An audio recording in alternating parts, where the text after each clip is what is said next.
Koldo Linares conversando con Enrique Chazarra.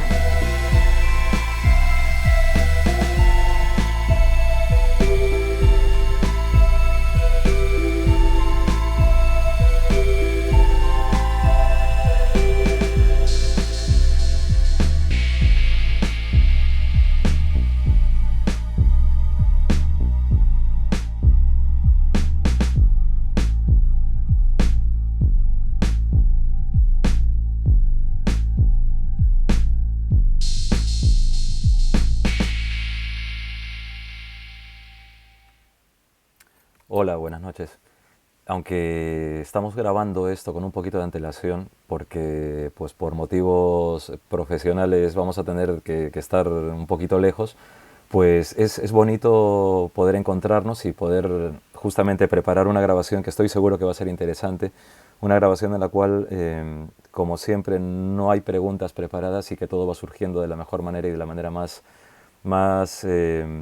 por decirlo de algún modo, más directa y al mismo tiempo más mágica. Y esta es una ocasión muy especial porque además, siendo un domingo, que lo estamos grabando un domingo a las 19:04 de la tarde, pues mi querido Enrique Chazarra, que está aquí con nosotros, hola querido Enrique, ¿Qué tal, Aldo? Muy buenas noches. pues ha tenido a bien esperar un poquito porque la tecnología ha vuelto a ser de las suyas, pero bueno, está todo arreglado. Afortunadamente mi querido Felipe Repiedra pues ha estado ahí al pie del cañón y en este momento mi querido Joe Lagerfeld seguramente también estará pues un poco con vosotros y vosotras mientras pues tanto Enrique como yo estamos en quién sabe dónde. Y, y quería un poco traer a Enrique porque Enrique también es un símbolo de cómo la emoción realmente tiene mucho que ver con todo lo que es lo inexplicable, con lo que es el misterio y sobre todo con ese deslumbramiento tan bonito que tiene que ver con esa mirada que, como siempre hemos dicho, esa es la mirada del niño, la mirada del eterno adolescente en cuanto al misterio que se abre, pero que también tiene mucho que ver con la observación del misterio con sentido común, y eso es una cosa que me consta que Enrique tiene. Y vamos a ver, o sea, Enrique es un investigador del misterio en el más amplio sentido, en el sentido más heterodoxo y también más hambriento. Y creo que era bueno tenerte, querido Enrique, aquí con nosotros para pues ahondar un poco en tus vericuetos personales, en el misterio que a ti también como a mí pues nos atrapa tanto. Nada, es un verdadero honor, diría yo, ¿no? Estar en tu canal, por el que han desfilado tan varios personajes y bueno, de que también yo soy seguidor, así que yo encantadísimo, Aldo, de estar aquí Claro, contigo. claro, ¿no? Y además es genial porque eh, es bonito tenerte y además es bonito saber que has hecho un libro como Crónicas de Brujería, Ujú. que está aquí, que las Crónicas de Brujería, que con un dibujo de mi querida Laura Pérez, Eso es. una gran mujer que ha pasado por aquí también. Este libro condensa mucho de lo que eres tú, de lo que buscas, de tu interés, pero sobre todo también creo que, claro, llevas más o menos 3 décadas investigando. Empezaste muy jovencito en todo esto. Y a día de hoy, Enrique, claro, desde Vitoria, ese lugar tan especial, tan mágico también, a día de hoy, ¿tú podrías definir un poco lo que para ti es el misterio? O a día de hoy, en este momento, el misterio para ti es como... ¿Qué rayos es esto? No sé cómo definirlo. Pues, joder, de todo un poco. O sea, las definiciones que me acabas de decir, me quedo con ambas, ¿no? Yo creo que lo que te puedo decir es lo que a mí, después de tantos años, el misterio significa para mí, ¿no? Esto sigue siendo entusiasmo, sigue siendo emoción, a pesar de ese, digamos, lado escéptico sano, como me gusta decir a mí, ¿no? De criticar, de dudar, de cuestionar las cosas, todavía me sigo emocionando cuando te encuentras con testigos o con historias que son insólitas. Y bueno, y tú bien lo sabes porque no lo hemos vivido Ujú. hace demasiado poco, vivimos historias similares. Sí. Entonces, hoy por hoy, cuando la gente pregunta, ¿y qué es el misterio? Digo, pues mira, pues no lo sé. O sea, yo te puedo decir un poco lo que me encuentro por el camino, lo que me hace sentir y de alguna manera yo creo que la clave de todo esto es en no entrar en interpretaciones muchas veces, ¿no? Como suelo Ujú. decir yo, a veces la gente quiere explicaciones y las quiere ya, y las quiere contundentes y las quiere tajantes y yo creo que en el mundo del misterio, en los temas en los que nos movemos, eso es imposible o por lo menos muy osado, ¿no? Y no es mi estilo y por eso a veces me gusta ser un poco cronista de los hechos, ¿no? A modo periodístico casi, Ujú. ir contando las cosas y bueno, cada uno ya que las interprete como quiera. Claro, claro, claro. Pero mira tú por dónde. O sea, tú empezaste, estoy poniendo una foto ahora en la que Sí. sale nuestro querido Fernando Jiménez del Oso, y tú sales en un costado ahí con cara, con esa expresión y ese look de los sí, 80. Sí, sí, total. sí. Claro, es interesante, ¿no? Porque todo esto, digamos que el misterio, como aflora en las personas, tiene muchas vías. En ti, ¿cómo nació este gusanito del misterio? O sea, ¿hubo algo que te llevó a eso o no sé? Sí, sí, pues mira, esto fue, yo con 12, 13 años, yo estudiaba en Los Corazonistas, ¿no? Que es un Ujú. colegio que está en Vitoria, y todos los días pasaba por delante de la biblioteca municipal de Vitoria, ¿no? Entonces, bueno, yo iba ahí con los amiguetes, con 12, 13 años, pues a leer cómics, Tintín, Asterix, Obelix, los cómics de aquella época, ¿no? Ujú. Y un buen día descubrí que en un rincón de esta biblioteca había una sección que ponía parapsicología y ciencias ocultas. Entonces, claro, a mí me llamó la atención esos palabras, que algo Ujú. había oído, algo había medio leído, pero no tenía muy claro. Y total, que me metí en esta sección y me quedé fascinado con la literatura que había allí en estos ejemplares, ¿no? Se hablaba de vida extraterrestre, de vida después de la muerte, de fantasmas, de ovnis. Claro, yo me quedé impresionado diciendo, bueno, si esto está en los libros, ¿cómo es que no se habla más en los informativos, en los medios de comunicación, en la calle? Era un tema como casi tabú, ¿no? Que no se oía tanto como uno pensaba a pesar de estar en esos libros, ¿no?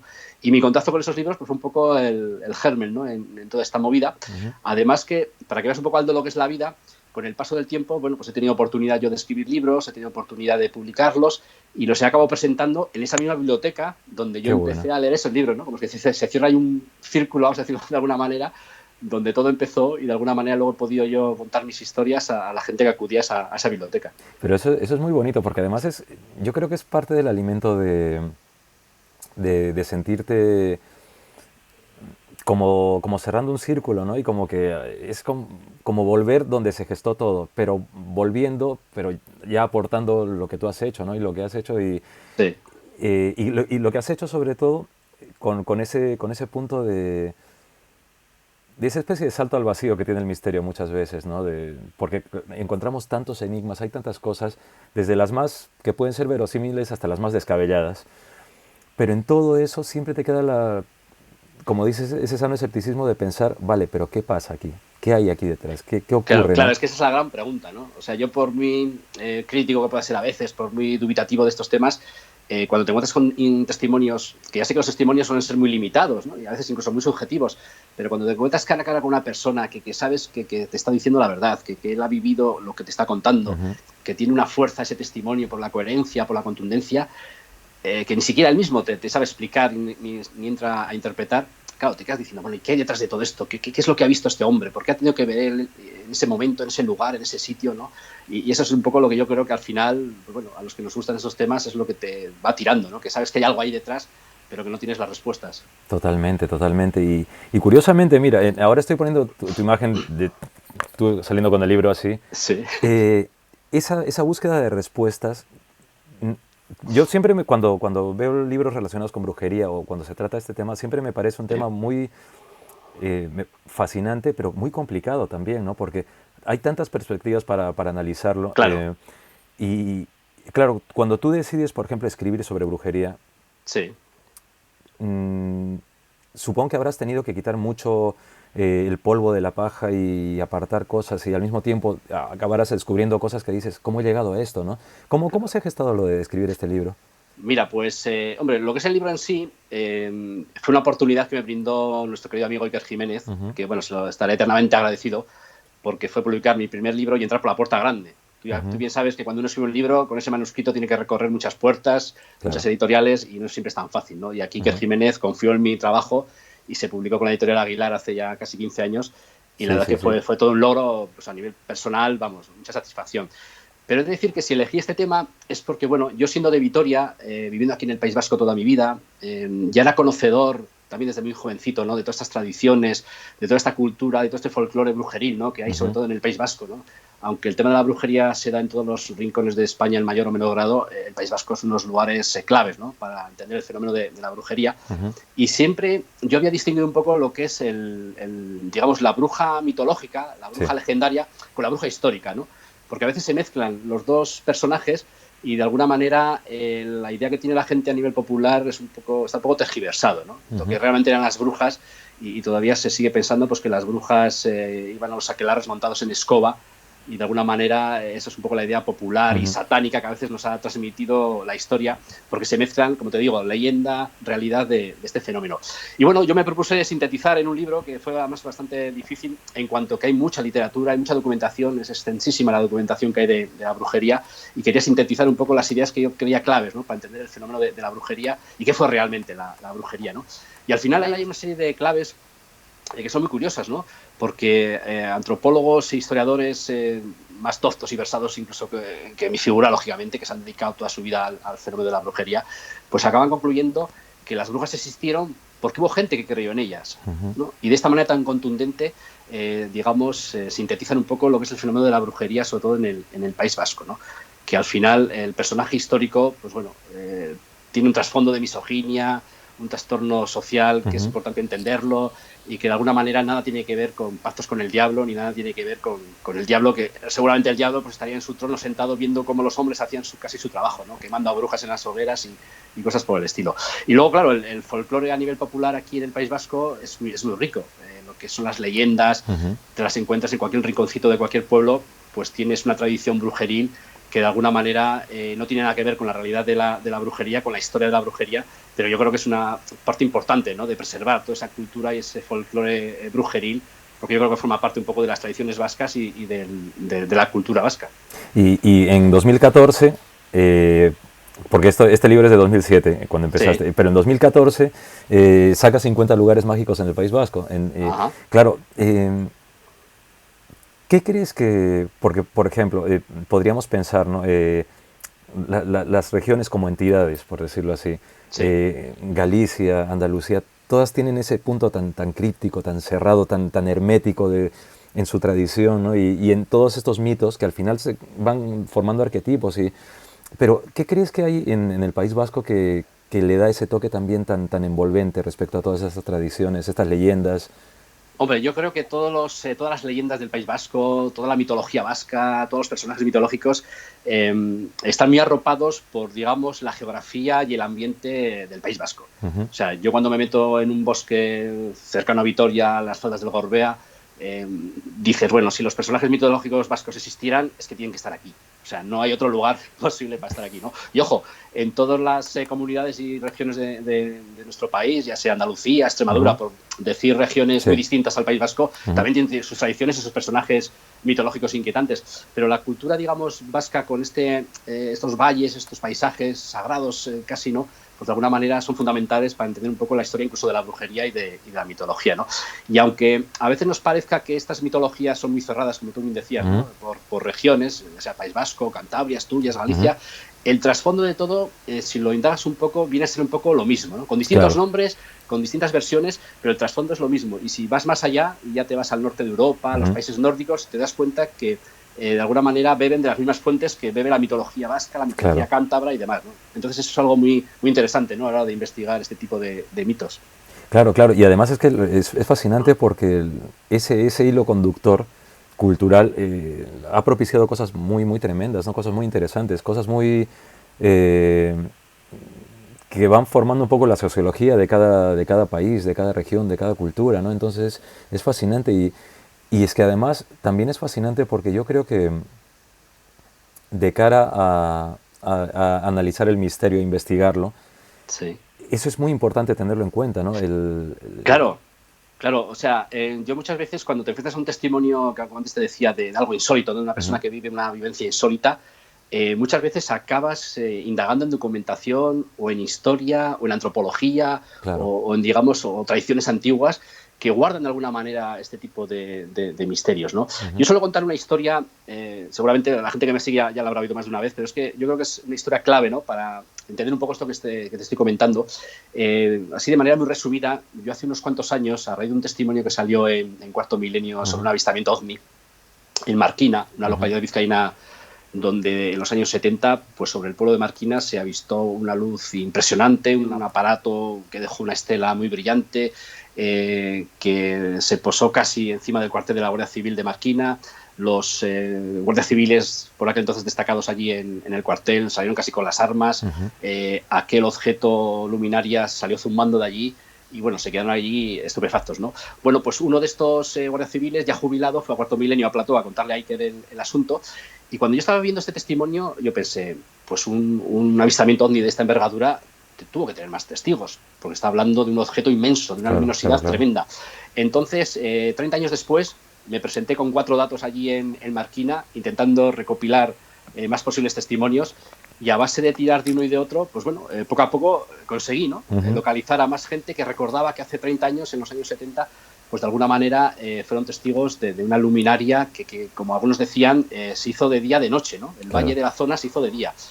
Entonces, siguiendo esta estela de testimonios de avistamientos ovni, me encontré con un testimonio ajeno a este caso, pero también ocurrido allí en Marquina, que es muy interesante porque, verás, resulta que una mujer que en aquella época tenía unos 70 años, pues resulta que me hablaba cuando ella era muy jovencilla, cuando tenía 12, 13, 14 años y ayudaba a sus padres en las tareas del campo, cerca del caserío. Pues una noche estaban volviendo a su caserío después de trabajar, era ya de noche, había oscurecido, serían las 9, 10 de la noche, y de repente vieron como un objeto rojizo a muy baja altura iba por encima de sus cabezas sin emitir ningún ruido y desaparecía en la zona del monte Amboto. Entonces, claro, a mí cuando me contaban este testimonio, yo con mi mentalidad de, digamos, llámalo ufólogo, investigador del fenómeno ovni, pues lógicamente estaba convencido que habían sido testigos de un avistamiento ovni, ¿no? Pero, según hablaba con esta mujer, la historia dio un giro, porque ella y su familia estaban convencidos de lo que habían visto había sido a la diosa Mari, porque la diosa Mari, según la mitología vasca, es representada como un ser rojizo que va por encima de los cielos vascos y que va sobre todo a la morada del Amboto. Y casualmente el Amboto, el monte Amboto, una de las moradas principales de la diosa Mari, era un monte que estaba cerca de Marquina, ¿no? Entonces, claro, cuando ella me dio su interpretación, hay como un choque, ¿no? Como un shock de decir, pues va a tener razón, y de alguna manera lo que estamos viendo actualmente como fenómeno ovni, pues hace décadas y hace muchos cientos de años, la gente lo interpretaba de otra manera, ¿no? Por eso fue un momento en donde la ufología, digamos, se mezclaba con la tradición vasca y con el folclore vasco, y de alguna manera es un ejemplo que me gusta poner para que veamos un poco, pero bueno, que igual estamos hablando de una serie de fenómenos supuestamente actuales, pero que tienen muchos años y antes los llamaban de otra manera, ¿no? Claro. Y mira, estoy poniendo una imagen en la que estás en un cementerio con una GoPro, la cámara. Sí. Claro, en todo el acervo cultural, digamos, porque claro, he puesto esa imagen, pero claro, has hecho muchos tipos de investigaciones, como bien dices, ¿no? El hecho de estar con los testigos, charlar con ellos, te abre una puerta tremenda, porque ya no solamente conoces el caso, sino conoces factores que son importantes para el caso. Sí. Y claro, y luego llega un momento en el cual, pues, saca los 20 mejores expedientes X del País Vasco en 2016. Y yo quiero preguntarte, porque claro, tú investigando el fenómeno OVNI, ¿qué crees que hay detrás de todo esto, según tú? O sea, porque ahora se hablan de muchas teorías, está la teoría de la distorsión, hay muchos, pero ¿tú qué consideras que hay detrás de esto? Pues mira, yo siempre he sido, incluso desde muy jovencillo, cuando yo empecé con estos temas y que la visión que se le daba a la ufología era de un cacharro aeronáutico que venía de otros mundos y dejaba huellas en el suelo y tenía tubos de escape y echaba humo y demás, ¿no? Esa es la visión ufológica de aquella época. Yo por entonces, yo me acuerdo de pequeñito ya pensaba, o me daba por pensar, que aquello era como... No tenía que ser eso, o sea, que el fenómeno ovni no era aquello, ¿no? Que el fenómeno ovni, como decía... me acuerdo que como llegué a conocer a Jiménez del Oso, tuve la suerte, ¿no? Imagínate, de chavalito, verlo en televisión y luego en persona, bueno, aquello fue un shock. Sí. Porque aparte que era un hombre encantador, o sea, esa figura que teníamos todos de serio. Sí, con un sentido del humor muy peculiar. Era un cachondo de la leche, ¿no? Sí. Entonces, yo me acuerdo una vez hablando con él, él comentaba que el fenómeno ovni es un juego del que no tenemos las reglas, ¿no? Y realmente es una definición que se me quedó como grabada, y yo por eso, con el paso del tiempo, pienso que no vamos bien encaminados, ¿no? Que, a ver, yo creo que una cosa es que pueda haber vida extraterrestre en los planetas, que lógicamente la ciencia acabará descubriendo vida de cualquier tipo, y otra cosa es un poco el tema del fenómeno ovni, ¿no? Porque si te das cuenta, cada caso, cada avistamiento, ya no hablo solo de avistamientos de luminarias en el cielo, ¿no? Que puede ser cualquier cosa, sino que uno coge un poco la causística de los años 70, ¿no? Que era tan bizarra y tan absurda, que a veces no tiene nada que ver con la causística actual, y de alguna manera hay algo que se nos escapa, ¿no? Yo creo que al final el testigo es un poco la clave, ¿no? de todo esto, ¿no? igual estamos hablando como decían, pues eso, Jacques Vallée o los grandes pensadores del fenómeno ovni, ¿no? Que actualmente nuestro querido Pablo Vergel, ¿no? Está recuperando con sus predicciones anómalas. Pues de alguna manera, al final, hablar de mitología, hablar de ufología, hablar de antropología, al final igual es lo que decíamos antes, ¿no? Y volvemos un poco a lo que estábamos comentando antes, ¿no? Tiene que ver todo con lo mismo y estamos ahí barajando una serie de historias que siempre han estado ahí y con el paso del tiempo van cambiando con los nombres, ¿no? Que el ser humano les va dando. Claro, pero Enrique, ¿tú has tenido algún avistamiento que puedas decir qué rayos es esto? No, nunca me ha pasado, ¿eh? Bueno, en cierta ocasión, en la alerta OVNI estaba como corresponsal aquí en Álava para Milenio 3, no sé si fue la primera o la segunda alerta OVNI que hizo Iker y el equipo. Resulta que sí es cierto que a las 4 o 5 de la madrugada, los pocos que quedamos ya en el lugar, vimos un objeto triangular inmenso que pasaba por encima de nuestras cabezas. Claro, por desconocimiento total, yo me quedé impresionado, ¿no? Fue, yo creo, lo más parecido a ser testigo de un avistamiento OVNI. Y luego ya nos confirmaron que, ojo, que aquello era un tipo de satélite que se veía a ciertas horas. En fin, luego ya nos chafaron un poco la ilusión. Pero bueno, de alguna manera esa sensación primera de decir, ¿qué puñetas es eso, no? Porque no sabíamos nadie los que estábamos allí que podía ser aquello. Pues yo creo que es lo más parecido a lo que puede sentir un testigo del fenómeno OVNI, ¿no? Pero por lo demás, y mira que me gusta mirar al cielo, no solo por los ovnis, lógicamente, sino por las estrellas, por la astronomía, en fin. Yo, las alertas ovnis que he organizado aquí en el País Vasco o he colaborado en el País Vasco, pues yo creo que el fenómeno ovni era un poco la excusa y siempre me he visto o he intentado llevar a astrónomos o a gente que sabe de astronomía para que nos enseñen lo que hay en el cielo, ¿no? Que hay tantas cosas desconocidas que a mí me parece también apasionante, ¿no? El poder mirar al cielo y saber lo que tenemos encima de nuestras cabezas. Totalmente, totalmente. Y mira, volviendo a lo de la brujería, tú has, o sea, entiendo que, claro, siguiendo con la investigación, siguiendo con tu información, ¿tú has conocido o conoces a gente que tengan, digamos, que estén siguiendo ese saber, por decirlo así, no folclóricamente, sino que lo están... Sí, y que mantienen un poco ese velo de la tradición y... Sí, mira, sí, te puedo contar porque resulta que además no hace demasiado tiempo en el País Vasco, en la zona de Vergara, la zona guipuzcoana, que está muy próxima aquí a Vitoria, resulta que en algunos sitios ponen los míticos euskilores, ¿no? Ese cardo solar que según la tradición espanta a las brujas, pero en la mayoría de los sitios lo ponen un poco en plan decorativo, ¿no? Porque ya lo venden. ¿Y que está aquí? Ese, del amigo Tomás Hijo, sí señor. Eso, ahí que se vea. Entonces, se ven muchos sitios del País Vasco, pero bueno, siempre es el que queda bonito, ¿no? Por decoración y demás. Pero yo sí que me he encontrado en algunos caseríos igual más profundos, más apartados un poco de esta moda, que las personas recorren todos los años y renuevan ese busquilore, van al monte, saben dónde crecen, dónde nacen, los arrancan y los colocan en sus puertas porque están convencidos de que ese busquilore les va a proteger no solo de las brujas en general, sino de todo lo negativo, ¿no? De todo lo maligno, ¿no? Y te lo dicen con convicción y lo hacían sus abuelos, sus antepasados, sus ancestros y todavía siguen conservando esas tradiciones, ¿no? Y luego ya a nivel un poco digamos, de herbolario, de gente o mujeres sobre todo con conocimientos ancestrales de la naturaleza, ¿no? Que saben cuándo hay que hacer cierta, digamos, poción o cierto cataplasma para cierta enfermedad o cierta dolencia. Todavía se siguen haciendo rituales y conocimientos naturales que la gente los mantiene por tradición, ¿no?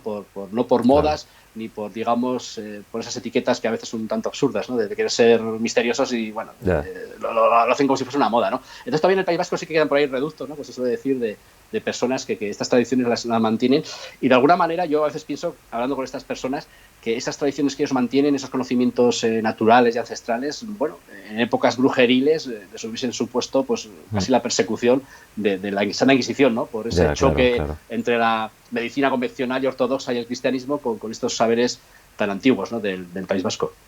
Y mira, se me ocurre porque un día hablando con nuestra querida Israel Espino, estábamos hablando de que cuando, digamos que, por decirlo de algún modo, te especializas en investigar en tu zona, tiene que ser también muy interesante el hecho de que estás investigando con más conocimiento, sabes por los terrenos que te metes, sabes dónde están las cositas y tal, pero ¿a ti hay algún misterio en el País Vasco que te imponga mucho respeto, que digas, uy, esto realmente es extraño? ¿Te refieres a nivel de testimonio, de encuentro? Sí, O a nivel de lugar. Sí, por ejemplo, de lugar, por ejemplo. Pues mira, a mí siempre hay, además, volviendo a Marquina, ya que lo Uh-huh. hemos comentado antes, en Marquina hay una ermita, la ermita de San Miguel de Arrechinaga, Uh-huh. que es la advocación a la que está dedicada este santo, esta ermita. Uh-huh. Pues a pesar de que te lo cuente y que lo veas en fotografías y que yo lo conozco porque he ido un montón de veces, el impacto visual que te supone el entrar en esa ermita a mí siempre me ha fascinado, ¿no? Y a pesar de alguna manera, bueno, hay explicaciones geológicas, hay explicaciones antropológicas, históricas. El estar en ese lugar, ya te voy a decir el porqué, pues te impresiona y siempre me ha fascinado, ¿no? Cuando uno entra en esa ermita, que desde fuera es una ermita renovada, reformada, porque ha sufrido varios incendios, resulta que uno se topa con un altar natural donde hay 3 rocas gigantes enormes, casi como si fuese un dolmen gigantesco, pero no es un dolmen, en cuyo interior, digamos, alberga lo que es una pequeña capilla, un pequeño altar, donde está San Miguel, ¿no? Entonces, yo no sé qué tiene ese lugar de especial. Ya me gustaría que algún día fueras a él a ver tú como sensitivo a ver esas percepciones, porque yo no soy nada, ni lógicamente, ni sensitivo, ni soy nada de percibir energías, ni mucho menos, pero ese lugar me transmite algo muy especial, ¿no? Y si uno indaga un poco en, digamos, los momentos precristianos, ¿no? Antes de la cristianización de ese lugar, de esa ermita, pues ya uno encuentra información con ritos de fertilidad, con ritos de culto al agua, con ritos ancestrales y paganos que en el País Vasco se dan en muchos lugares, ¿no? de estas características, y que este lugar tiene algo. Además es una ermita que está, digamos, a las afueras de Marquina, pero casi colindando con el núcleo urbano, ¿no? Entonces tampoco es un lugar muy especial que se diga, no es un enclave muy mágico, pero al entrar a ese lugar y ver esas 3 moles de piedra, la verdad es que impacta de una manera que yo recomiendo a todo el mundo que se acerque por esa zona las visita, porque merece la pena. Tiene que serlo, y vamos, me encantaría, ¿sabes? Estoy poniendo una imagen que sales con nuestro querido Carlos Largo. Sí. Claro, estoy recordando mucho que cuando a veces hay investigaciones de las que salen del programa, pues se ven cosas divertidas. Sí. En cuanto a las caras de vosotros, las caras que ponéis, un poco el pequeño deslumbramiento que ocurre, ¿no? Pero también hay otros momentos que son muy divertidos y que me encanta, porque, por ejemplo, ahora cambio de tercio y pongo a Luis Uriarte. Bueno. Y que, claro, y que, por cierto, que estábamos hablando hace un rato del Top Secret Channel que tenéis en YouTube y que ahora lo tenéis un poquito parado, pero que seguramente volveréis. Pues yo creo que una de las cosas que son interesantes también del misterio es que muchas veces el humor también sirve justamente para comprender determinados giros de determinadas cosas y darte cuenta que, ¿no? Que hay algo ahí más, no sé, que está ahí. Mira, yo no sé si se puede hablar de casualidad. Aquí habría que decir esa frase de las casualidades no existen, ¿no? Tan manida y tan socorrida. Pero sí es cierto que la mayoría tanto de reporteros como colaboradores del equipo, ¿no? De Cuarto Milenio, el sentido del humor, tenemos todo un sentido del humor, o sea, fascinante y tremendo. O sea, yo cada vez que me junto con vosotros o con otros reporteros, la verdad es que me lo paso pipa, ¿no? Porque de alguna manera uno cree en lo que hace, uno es serio en lo que hace, uno es, pues estamos diciendo, se documenta, investiga y demás, pero yo creo que el sentido del humor es fundamental, y no solo en este aspecto misterioso, sino en cualquier aspecto de la vida, lógicamente, ¿no? Entonces, tú bien sabes que cuando ya dejas la cámara a un lado, te vas a tomar una caña, o te vas a cenar o a comer, ese momento que charlas de misterio, lógicamente, pero también charlas de otras cosas de la vida y con mucho sentido del humor, claro. Son momentos impagables, momentos que yo creo que serían para grabarlos a escondidas y emitirlos luego en el programa, ¿no? Porque el sentido del humor yo creo que es fundamental, ¿no? Y en mi caso, bueno, siempre he sido un poco ganso, todo hay que decirlo, ¿no? Desde muy jovencito, porque mi abuela es que eres un ganso, y de alguna manera todavía mantengo ese gansismo, vamos a decirlo así, y yo creo que es fundamental muchas veces, ¿no? Para afrontar la vida en general y sobre todo cuando estás entre buenos amigos, pues bueno, sacarle punta a todo y siempre haciendo un humor sano y respetuoso, lógicamente, claro que sí. Oye, Luis, y el momento, porque claro, hay risas, se pasa bien, nos divertimos, pero ¿ha habido algún momento en que has pasado miedo realmente? Pues hombre, más que miedo, mira, yo te diría desconcierto. Desconcierto, que igual es lo mismo y es para camuflarlo, ¿no? Y irme de valiente, pero desconcierto absoluto. No sé si recordarás, a ver si te resumo también un poco el caso, porque es un caso que fue el primer caso que investigué con nuestro querido amigo Javi Pérez Campos, el llamado caso Miranda. No sé si lo recuerdas, sí. Esto fue en el 2011. Así muy resumido para tu audiencia, pues bueno, en Miranda de Ebro había una casa donde ocurrió una serie de fenómenos extraños, había una pareja que quería dejar de vivir en esa casa, había anomalías eléctricas, los perros estaban muy nerviosos, los cajones y armarios de la cocina se abrían y aparecían todos abiertos, en fin, pasaron noches fuera de esa casa, en casa de los padres, porque no querían vivir allí. Y bueno, ese matrimonio se pone en contacto conmigo, se pone a su vez en contacto con el equipo de Cuarto Milenio, y el caso es que al final acabo conociendo ahí a Javi Pérez Campos en uno de sus primeros reportajes. Y bueno, en el transcurso de esta investigación en aquella casa, que era una casa de construcción moderna, una casa en un barrio muy normalito de Miranda de Ebro, o sea, no os imagináis que era un castillo, un palacio, un lugar así con cierto grado de sugestión o ambiente importante. Y el caso que en el transcurso de las jornadas que estuvimos allí investigando, resulta que a esta muchacha, una de las protagonistas, pues empieza, digamos, a sudorar sangre, ¿no? Empieza a través de los poros de la piel a manar pequeñas gotas de sangre. Ojo, no te imagines estigmas, en plan, digamos, exagerado, pero empezaba, por lo que te digo, se frotaba la piel, se limpiaba la sangre y seguía brotando sangre, ¿no? Entonces, claro, la primera vez que vimos esto, yo pensaba que nos estaban engañando, que era un fraude. ¿No? Yo soy muy aficionado al ilusionismo, tengo ciertos conocimientos de magia, porque siempre me ha encantado esta rama de espectáculo, ¿no? Desde el punto de vista ilusionista. Y es lo primero que pensé, que nos están engañando. Pero claro, según iba avanzando los días, veíamos que no, que aquello era genuino, que era auténtico, ¿no? Esta chica de repente, ya sea en las palmas de las manos, en el antebrazo, en el hombro, le empezaba a brotar sangre, se limpiaba la sangre y no había ningún tipo de hematoma, ningún tipo de herida, no le dolía. Entonces, claro, cuando nosotros ponemos en conocimiento de este asunto a Iker, nos manda un equipo de forenses allí a Miranda de Ebro, el equipo de forenses analiza la sangre, analiza la situación y efectivamente nos confirman que aquello era sangre humana, que era sangre de esta muchacha, y nos empiezan a hablar de un síndrome que en medicina es poco habitual, que se llama hematidrosis, por el cual una persona en situación de estrés puede llegar a sudar sangre, ¿no? Se le rompen los vasos sanguíneos y a través de los poros de la piel empieza a sudar sangre. Entonces, bueno, cuando dimos esa explicación científica dijimos, bueno, pues va a ser eso, ¿no? Pero a pesar de saber esa, digamos, explicación científica y médica, la sensación de verlo las primeras veces es una sensación, ya digo, no era miedo, era un desconcierto, era, vamos, lo más parecido me imagino a ver un fenómeno paranormal o un fenómeno extraño, ¿no? Porque nadie sabíamos qué estaba ocurriendo ahí, ¿no? Siendo testigos, tanto yo como Javi, como el equipo de Cuarto Milenio, el equipo de forenses, en fin, todo el mundo veía cómo aquella muchacha sudoraba sangre, ¿no? De ahí el famoso dicho de sudar sangre, ¿no? Que viene un poco de esta enfermedad. Y es que, Aldo, lo curioso de esta historia, aparte de este desconcierto que estoy comentando, es que de alguna manera yo como investigador me pude poner al otro lado de la historia, ¿no? Me pude poner como testigo.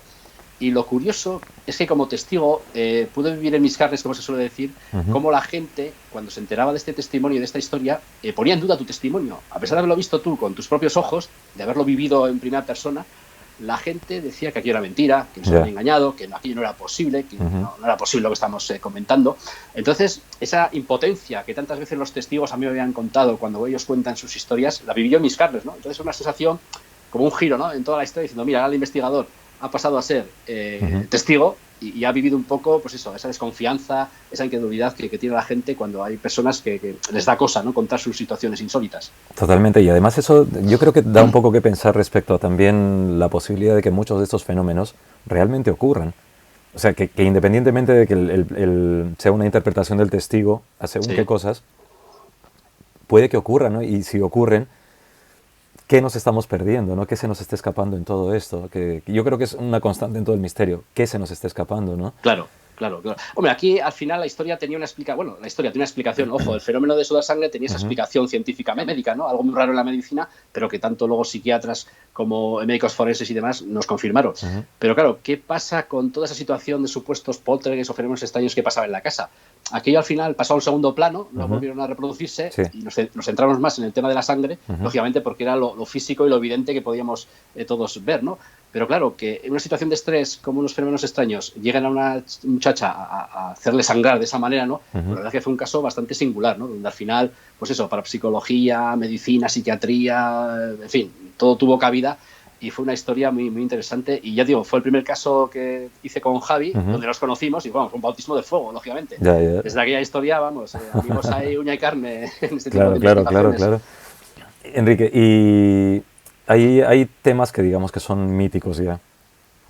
Y uno de ellos es Ochate. Por supuesto. Claro, tú controlas y conoces Ochate. Para ti, ¿qué hay en Ochate ahora? Pues mira, hace tiempo que no voy por Ochate, pero yo creo que ahora sería un buen momento para ir porque se ha digamos, calmado bastante lo que es el ambiente social, vamos a decirlo así, ¿no? En el pueblo de Ochate. Porque Ochate ya se había convertido en un fenómeno social, al margen de los supuestos fenómenos extraños que ahí ocurran o no ocurran, se había convertido en todo un fenómeno social. Y yo creo que ese punto de mira tan social no estaba haciendo nada bueno por Ochate, ¿no? A todos los niveles, a nivel de vandalismo, a nivel de conservación del lugar, a nivel de los vecinos y demás, ¿no? Y yo reconozco que esta historia, bueno, yo pues cuando empezaba con esos 12, 13, 14 años en la biblioteca que antes te comentaba y descubrí que a 15 kilómetros de mi casa había un pueblo maldito con fenómenos extraños, pues imagínate. O sea, claro. había que ir allí, o sea, yo fui en bicicleta, hice autostop, o sea, fui de todas maneras posibles a Ochate, porque claro, aquello era un bazar de lo paranormal, ¿no? Prácticamente. Claro. Entonces, claro, cuando yo me propuse investigar más un poco la historia del lugar y empecé a descubrir una serie de incoherencias en lo que nos habían contado, yo reconozco que me llevé un mal rato, me quedé diciendo, a ver, pero esto no cuadra con lo que nos han contado, ¿no? La historia del lugar no tiene nada que ver con la historia esta maldita que de las epidemias y toda esta historia, y no era una opinión, sino era hechos documentados, o sea, había archivo, había documentos, había legajos históricos que contaban que la historia de Ochate no es como nos lo habían contado, ¿no?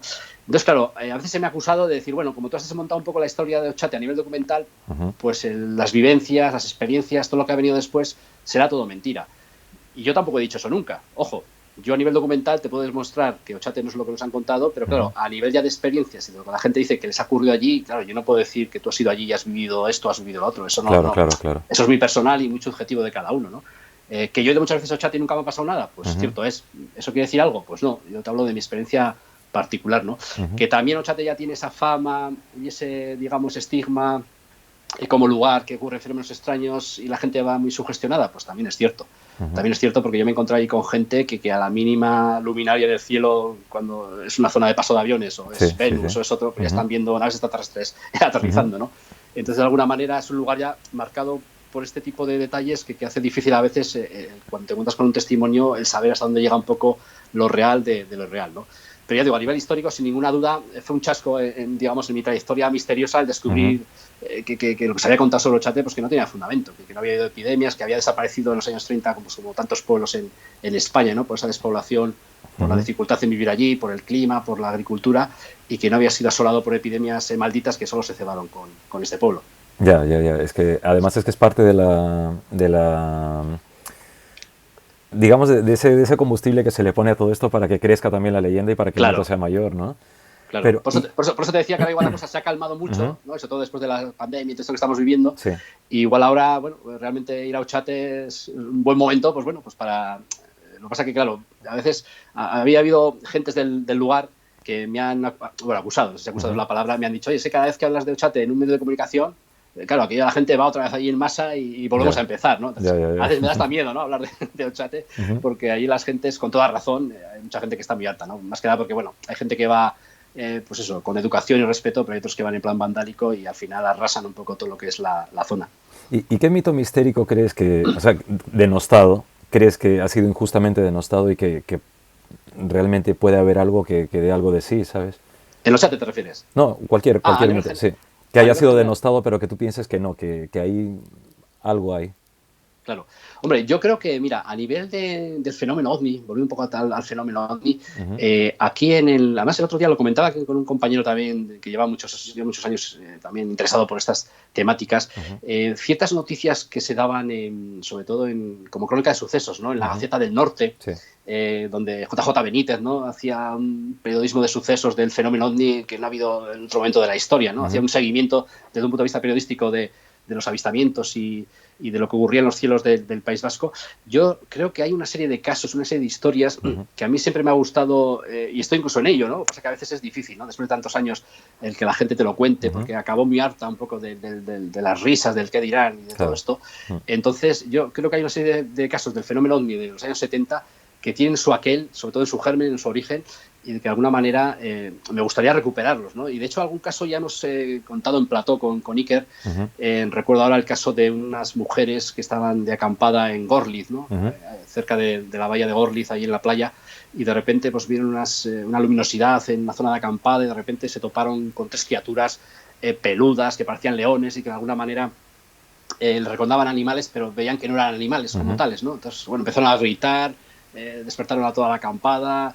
aquellos seres desapareció la luminosidad y luego de repente en el cielo se vio como una luminaria que atravesó los cielos, ¿no? Entonces, claro, ese tipo de casos en aquella época era muy denostado, era muy... La crónica de algunos periódicos se reían de este tipo de historias, ¿no? Y hay, digamos, titulares como que en aquella época decían que los extraterrestres las prefieren vascas, ¿no? Haciendo alusión a este caso.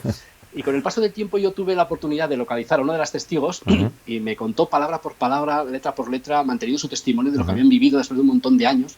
Y esa sensación de que te lo cuenten de esa manera, ya sin la presión social y sin el cachondeo social, de alguna manera te das cuenta y dices, hay muchos casos por ahí que han sido vapuleados de esta manera, y luego con el paso del tiempo te das cuenta que sí, que esta mujer algo vivió, que era aquello, que dejaba de ser. Y cuando lo contamos en Cuarto Milenio, en plató, la verdad es que la sensación de que la mujer era coherente y todavía estaba convencida de lo que había visto, una vez más sin interpretaciones, no hablaba de marcianos, no hablaba de extraterrestres, no hablaba de cosas raras, pero de alguna manera ese tipo de testimonios son los que también me gusta a veces recuperar, ¿no? Para, de alguna manera, pues eso, darles ahí el puesto que se merecen. ¿Y alguna vez en las investigaciones, cuando has sido en investigación de campo, alguna vez te ha pasado alguna cosa de decir, oye, tengo que salir corriendo de aquí o cuidado, tengo que estar muy atento porque esta gente no está muy bien o algo así?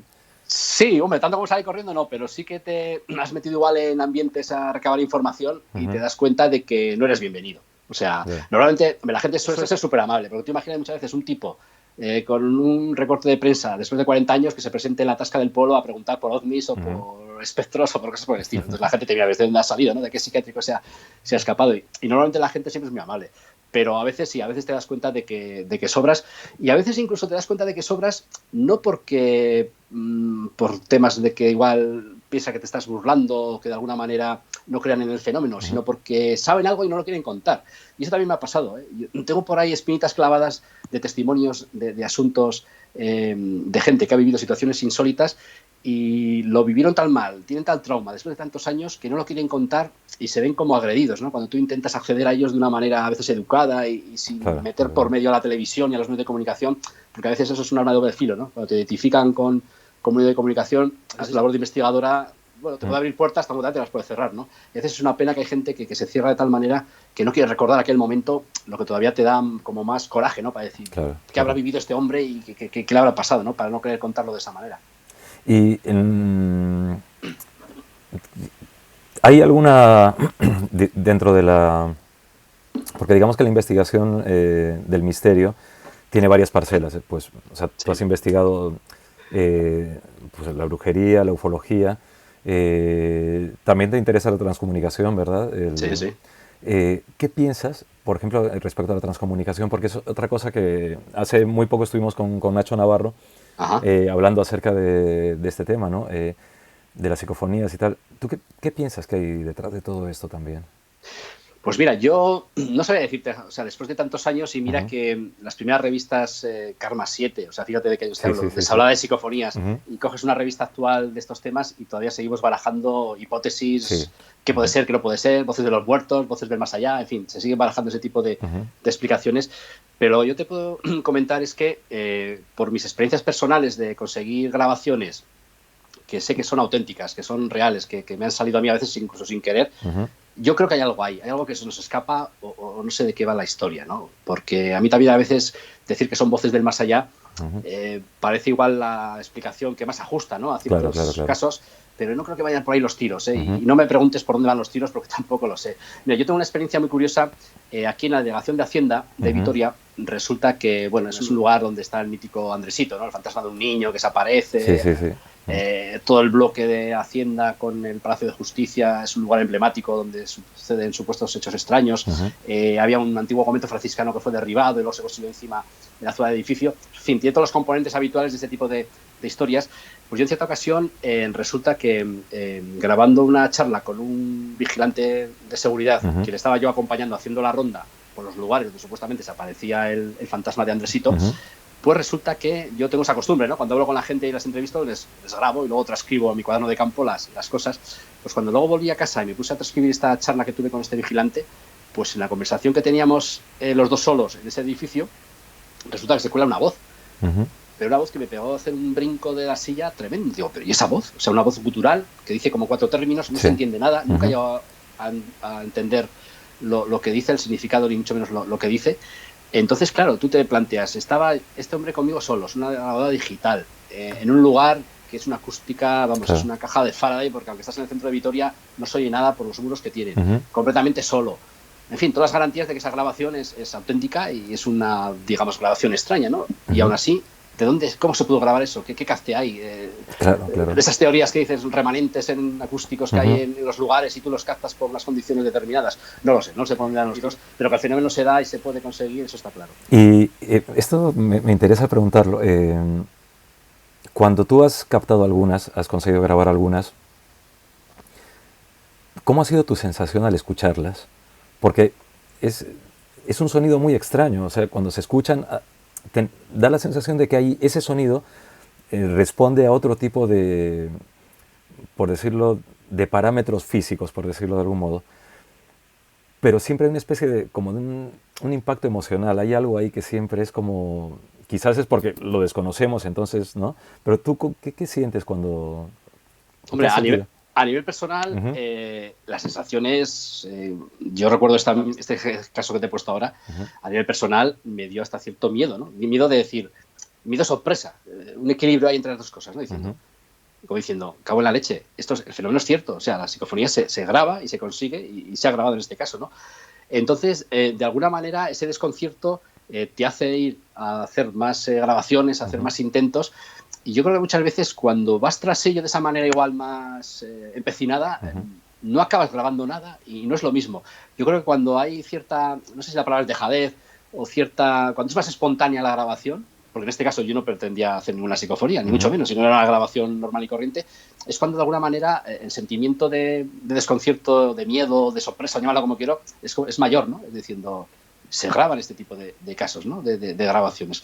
Qué curioso. Las teorías, pues seguimos con las del principio, antes te comentaba. O sea, cada uno ya que piense lo que quiere. Yo a veces pienso que pueden ser registros del más allá, como se decía habitualmente. A veces pienso que no, que es algo que está ahí, que a nivel físico se nos escapa.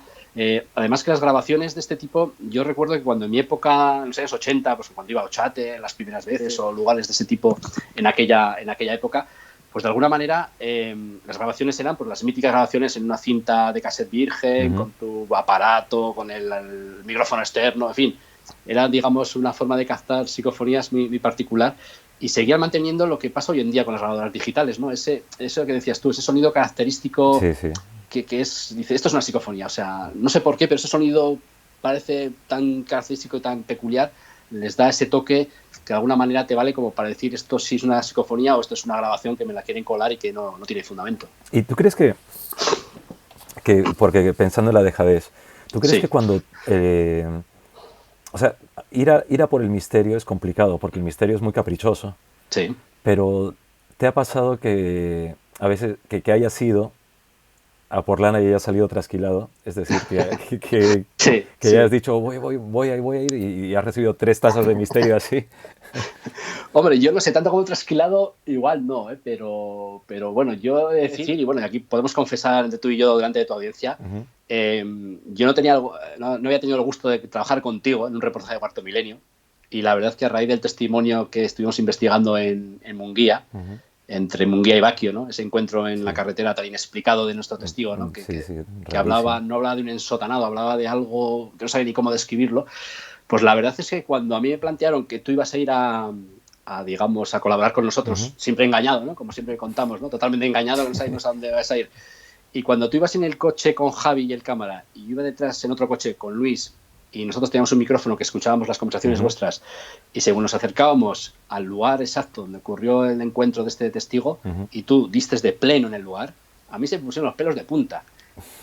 Cosa que nunca, o sea, yo para eso soy muy frío, soy muy ladrillo, y no suelo ser nada emotivo en ese aspecto.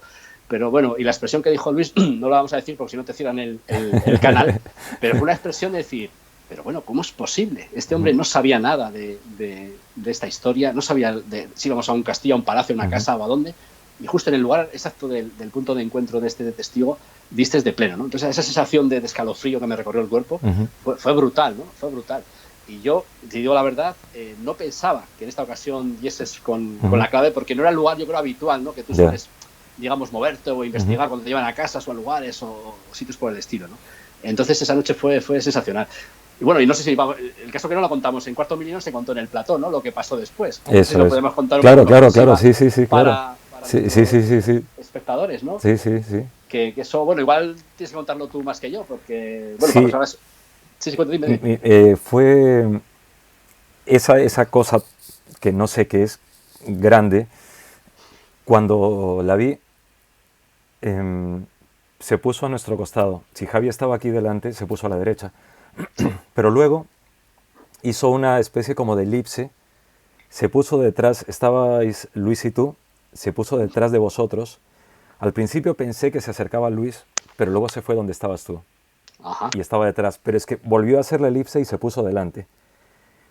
Y comenzó a decir cosas, o sea, yo recibí información de cosas, lo de los marineros, que tú habías estado, es que ahora no recuerdo bien, pero había una cosa de marineros, Algo de una cruz también, de sí, una cruz, sí, ¿no? sí, sí, sí, Ujú. pero todo estaba como muy enfocado a ti. Sí. Y claro, yo en ese momento, como estoy soltando todo, le dije a Javi si podía decirlo, ¿no? Pero recuerdo que a lo lejos vi tu cara y estabas como muy con curiosidad, creo yo. Pero era tan extraño porque yo tampoco podía definir lo que estaba viendo. O sea, Claro. no sé qué es eso, pero sí es cierto que fue curioso ver que hizo eso, que se puso detrás, luego hizo esa elipse y ponerse delante. Y era contigo la cosa, era muy extraño, ¿sabes? No sé exactamente qué era eso, pero era algo inteligente, seguro, seguro, seguro, ¿sabes?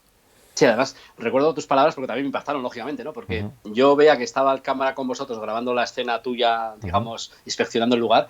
Claro, cuando oí Enrique, digo, ¿y estos que están hablando de mí, no? ujú. Me quedé así como estupefacto, dije, Luis, ¿está hablando de mí?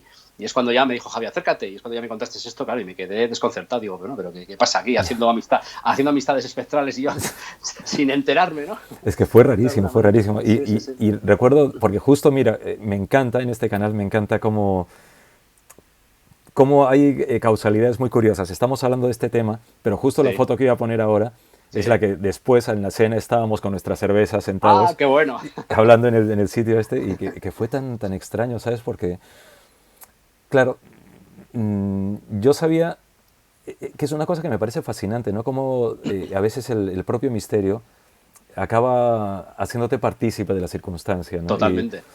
Y, y cómo, porque yo veía la cara de Javi, veía tu cara, y recuerdo mucho la cara de Luis, mirándote de reojo como diciendo, uy, menos mal que no es conmigo la cosa, ¿sabes? Pero, Totalmente. pero Sí, fue muy extraño, fue muy curioso, y además, sí. ¿sabes? Porque claro, yo no sabía nadie, estábamos allí, claro, al día siguiente cuando estuvimos con el testigo, Ujú. y contaba las cosas, yo recuerdo que tú y yo nos miramos como diciendo, ¿qué es todo esto? ¿No? O sea, Claro, y como te dije, o sea, yo no sé cómo ocurren estas cosas, pero sé que pasan, o sea, sé claro. que las percibo y que vienen así, ¿no? Es, Pero es un es... poco, es un poco para que tus espectadores entiendan, vale, yo puedo ir muy de crítico, Ujú, de pies en el suelo, vamos a dudar, vamos a cuestionar, pero claro, una situación de este tipo, primero que ujú, tú, soy testigo de cómo clavas el lugar de los hechos, que es imposible que lo supieras y clavas, describes igualmente esta cosa o este manto, como ujú, denominamos en el reportaje, igual que el testigo.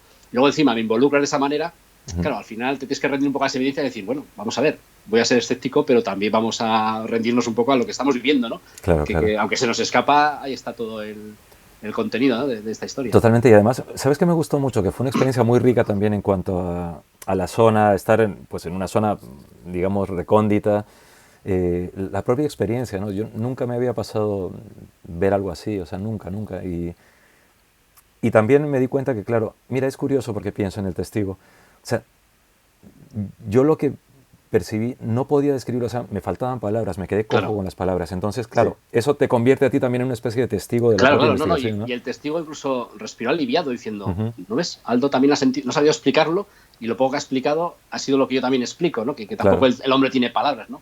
Entonces ahí fue una situación, vamos, un lugar donde habría que volver sí, de sí. nuevo porque allí nos quedamos con esa gana de que pasaba allí, que dejó de pasar. Porque luego incluso este tema, ¿te acuerdas? Lo entroncamos con la antropología, Ujú, con viejas tradiciones del lugar sí, y al sí, sí. final estamos hablando otra vez de lo que hablamos al principio de la charla, ¿no?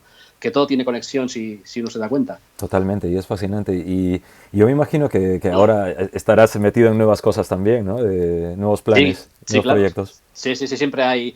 Además, a mí suelo ser, no sé si la palabra es insistente o pesado, no sé Ujú, cuál sería, pero a veces esos testimonios, esas historias que las tienes ahí pues eso, como paño en oro, ¿no? Diciendo, qué historia más buena, el testigo de momento no quiere hablar, pero hay probabilidades de que lo haga, vamos a ir poco a poco, hay que ganarse a la gente, o sea, no sé, eso es un trabajo que me encanta, el trabajo de campo, ¿no? Ir a los lugares y demás, y de alguna manera relacionados, bueno, incluso con esta historia del manto, que esto sería una pequeña exclusiva, andamos también tras la pista, o ando tras la pista de casos similares. Qué bueno, qué bueno. Que de alguna manera, a raíz de la emisión del programa de Cuarto Milenio, pues han salido historias que tienen algo que ver y vamos a ver qué hay de cierto en ellas y hasta dónde podemos llegar. Porque ya te digo, a mí la investigación de campo, hablar con el testigo, ir al lugar de los hechos, esa crónica periodística del lugar de los hechos, eso es algo que me apasiona y bueno, y al final hay giros como lo que estamos contando, ¿no? Que eso no se pudo contar en plató al final, esa implicación mía por tu parte y del amigo que fuera aquello. Sí, lo que fuese, ¿sabes? Porque claro, luego en la foto esta que has puesto ahora de echando ahí unas cañas, claro, que tu audiencia sepa que luego el cachondeo que tuve que aguantar de Javi y compañía, de los amiguitos espectrales que me había echado yo en el reportaje, ¿no? Además recuerdo que cuando volvimos al hotel también fue como muy gracioso todo, ¿no? El hecho de que ha sido todo esto que ha pasado, no sé. Claro. Fue muy divertido, muy divertido, muy divertido. Y el caso de esas claves que tú dedujiste, pues eso, lo de la cruz y todo esto, ¿no? Mira que luego días posteriores le estuve dando vueltas, incluso lo tengo en mente todavía y no sabía relacionar en mi vida o en mi quehacer qué significaba aquello, ¿no? ¿Qué significado podía tener para mí? Claro, es que es tan raro y tan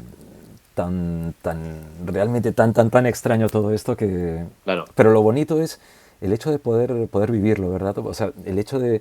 Sí. Que en ese sentido es fascinante poder... Claro. ¿No? Claro, además como investigador siempre estás acostumbrado a que te cuenten cosas, que te cuenten, ¿no? Sus experiencias y tal, pero cuando tú vives algo en primera persona, que por muy subjetivo que pueda ser para otra persona, que igual se lo cuentas y dice, eso son cosas tuyas, pero es lo que tú dices, el vivirlo en primera persona y el sentirlo y compartirlo con más gente, eso también es una vivencia que enriquece mucho, ¿no? al investigador. Totalmente. Y me encanta poder estar charlando contigo. Bueno, ya llevamos una hora. Yo creo que ya vamos a llegar un poquito al final, pero quiero hacerte una pregunta que es básica de mi querido Javier Sierra, que ya digamos que es uno de los sentidos de este programa. Enrique, ¿tú crees en el alma? Sí creo en el alma. Sí. Y mira que igual hay gente que dice, bueno, pero este tío que es tan crítico y tan los pies en el suelo y desmonta chates y cosas por el estilo, pero sí, lo que es en el alma, yo sí que creo. No me gusta el por qué, pero hay algo en mi interior hay algo en mi alma, nunca mejor dicho, que sí creo en ello, totalmente. ¿Y crees que el misterio te desmonta a ti o no? Sí, claro. Sí. A mí el misterio por momentos me desmonta totalmente. Me desmonta totalmente y yo creo que la charla que hemos tenido es evidente, ¿no? De cómo puede uno ir con una trayectoria que yo creo que es la más adecuada para el mundo del misterio a la hora de investigar, de documentarse y de tratar estos temas, pero hay momentos en que hay unos giros que dices, bueno, ¿qué ha pasado aquí? Claro, o sea, esto no entra en mis esquemas lógicos, escépticos, sanos, ¿no? Como me gusta decir, y de alguna manera al final el misterio te pega ahí un giro que igual también eso es un poco la pólvora, ¿no? Que te hace seguir, venga, vamos a seguir más adelante y de alguna manera te sigues ahí picando, ¿no? Por este tipo de historias. Pues oye, yo quiero agradecerte muchísimo que hayas estado con nosotros. Estoy seguro que pues se van a abrir muchas puertas y quiero aprovechar porque quienes nos están viendo van a poder tener la posibilidad, una persona, de llevarse un ejemplar firmado por Enrique y que ese ejemplar, estoy seguro que os va a gustar. Este libro es una pasada. Y además es un libro al cual se puede recurrir. La lectura es muy apasionante y es muy bonito porque con este libro se puede ver, a través de las palabras se ve. Y eso es una cosa que me encanta. Entonces, yo quería pedir en este momento, antes de despedirnos, que con una palabra defináis el misterio, con una palabra. Y dentro de esas palabras, pues Enrique escogerá una y diremos quién se lleva el libro. Perfecto. ¿Vale? Ideal. Así que, pues, ya os digo, con una palabra solamente, nada más, una palabra. Entonces ponéis, almohadilla, palabra, para que Joe Lagerfeld las vea y entonces, pues, escogemos una palabrita. Perfecto. Y yo quiero también decirle a la gente, pues, que te busque, que vaya a facebook.com/enrique.echazarra, que vaya a twitter.com/enriqueechazarra todo junto, y en instagram.com Enrique Echazarra todo junto también. y que entren en el Top Secret Channel, también que investiguen, y que investiguen en las crónicas de la brujería, que investiguen en los 50 lugares mágicos del País Vasco, que investiguen en los 20 mejores expedientes X del País Vasco, y que sobre todo pues estén muy atentos a tu labor, a tu búsqueda, porque en realidad creo que lo bonito es que tú, como todos quienes pasáis por este canal, pues tenéis ese motor de búsqueda que es lo que nos permite a nosotros pues poder compartir, aprender y sobre todo emocionarnos también con esos cuadernos de campo, que en el fondo tú eres un cuaderno de campo pero con pies, porque tú mismo eres tu propio cuaderno de campo, entonces eso es fantástico. Y quería agradecerte, querido Enrique, pues que hayas estado aquí con nosotros y que no será la primera vez ni la última, así que ya sabes que te lo agradezco mucho, amigo. Nada, Aldo, ha sido un verdadero placer, he estado muy a gusto, se me ha hecho hasta corto y nada, hasta cuando quieras y nos vemos pronto. Eso, nos vemos pronto. En investigaciones de campo, que es lo que nos apasiona. Seguramente que sí, claro que sí. Gracias, muchas gracias. Nada, a ti. Y quiero agradecer pues que hayáis estado con nosotros, quiero agradecer que ahora que ya empezamos esta grabación por la tarde y ya es de noche, pues quiero agradeceros que en ese paso de las horas, en ese paso del tiempo, pues nos hayáis acompañado y nos sigáis acompañando. Y quiero agradecer a mi querido Joe Lagerfeld que está aquí, a mi querido Felipe Repiedra por el trabajo que hace, a Nacho Repiedra por el trabajo que hace, a la voz de Alasne de Orol por dar la ambientación a este canal.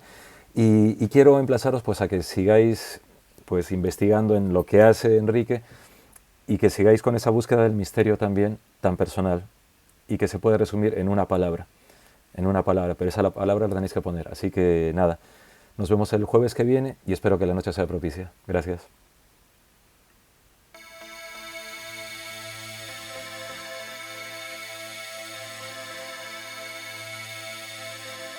aldolinares.com